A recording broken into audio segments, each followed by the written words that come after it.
Once a psychotic schizophrenic patient got me, and it wasn't because she was violent, it wasn't because she was screaming, it wasn't even because she said she was going to kill me.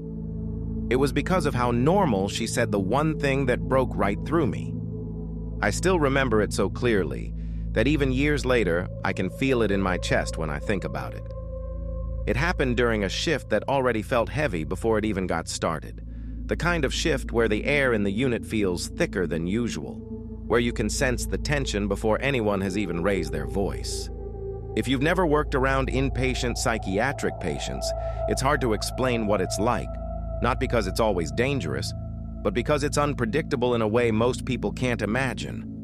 One minute someone is calm and smiling, and the next minute they're crying, or accusing you of trying to poison them, or begging you to let them leave because they're convinced the walls are closing in.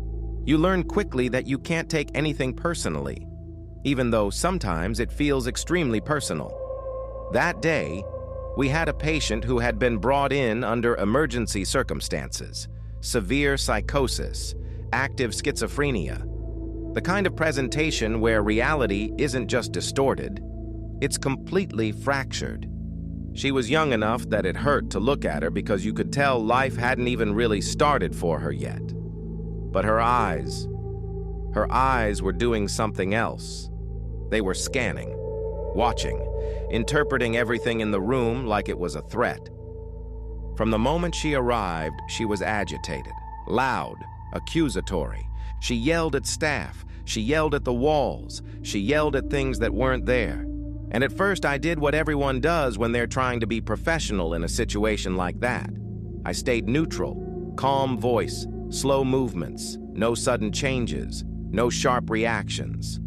You try to become a safe object in their environment, because in that moment their brain is looking for danger everywhere, and it didn't take long before she focused on me. At first it was small. She stared at me a little too long. She followed me with her eyes when I moved around the room. She asked my name and then repeated it under her breath. Then it escalated. She started saying things like I was in on it, that I was part of the people who were torturing her, that I wasn't really staff, that I was pretending. Every time I tried to explain something in a calm, simple way, it only seemed to feed into the paranoia. Because in her mind, I wasn't helping. I was acting, and then she started yelling. At first, it was just incoherent, random words, fragments of sentences, anger that didn't seem to have a target. Then it became clear. She began threatening me.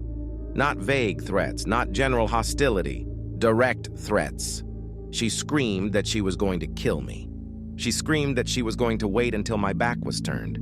She screamed that she knew where I lived, even though she didn't. And when a patient is screaming that at you, you can tell yourself all the right things. You can remind yourself they're sick. You can remind yourself it isn't personal. You can remind yourself you're safe because you have staff around you. But there's still a human part of you that reacts. Your body doesn't care about diagnoses. Your nervous system doesn't care about training. Your body hears a threat and prepares itself. So I did what we're taught to do. I kept my distance. I watched her hands. I stayed near the door. I made sure someone else was close by. And while she screamed at me, she paced the room like she had nowhere to put all that energy, like her own skin was too tight for the fear and rage inside her.